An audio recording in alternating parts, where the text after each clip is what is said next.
আমদানি করা লোহার স্ক্র্যাপে বিস্ফোরক পাওয়ার ঘটনায় শঙ্কিত চট্টগ্রামের মানুষ। চলতি বছরে ৩ দফায় পাওয়া গেছে অবিস্ফোরিত গোলা আর মর্টার শেল। আমদানিকারকরা একে স্বাভাবিক ঘটনাই বলছেন, তবে পূর্ণ তদারকির তাগিদ নিরাপত্তা বিশ্লেষকদের। এদিকে কাস্টম কর্তৃপক্ষ জানিয়েছে, স্ক্যান ও পরীক্ষা নিরীক্ষার সীমাবদ্ধতায় ঢুকে পড়েছে বিস্ফোরক।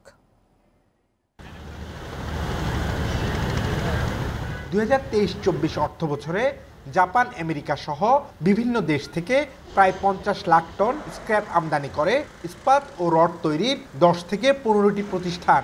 তবে দেশে আসার পর জঞ্জালের মাঝে মিলছে অবিস্ফোরিত গোলাবারুদ।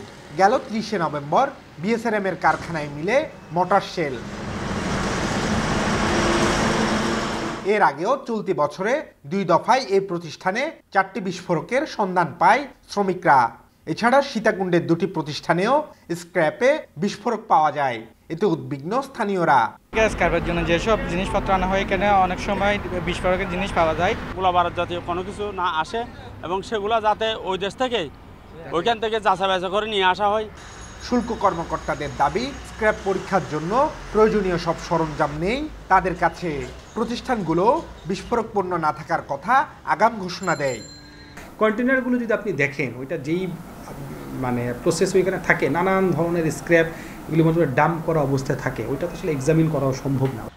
আমদানিকারকরা বলছে, এভাবে বিস্ফোরক দ্রব্য আসা স্বাভাবিক। তবুও নিরাপত্তা বিবেচনায় তদারকির আহ্বান বিশ্লেষকদের। কেউ উইলিংলি বা কেউ ইন্টেনশনালি কোনো কিছু করে এটা না।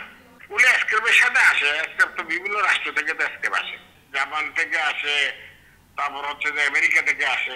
সুইপ করতে গিয়ে যদি দেখা যায় যে সেখানে এই বিস্ফোরক দ্রব্য পাওয়া গেছে বা বিকিরণ জাতীয় পদার্থ পাওয়া গেছে, তাহলে যেই ইম্পোর্টার তাকে এক্সাম্পলের পানিশমেন্ট দিতে হবে।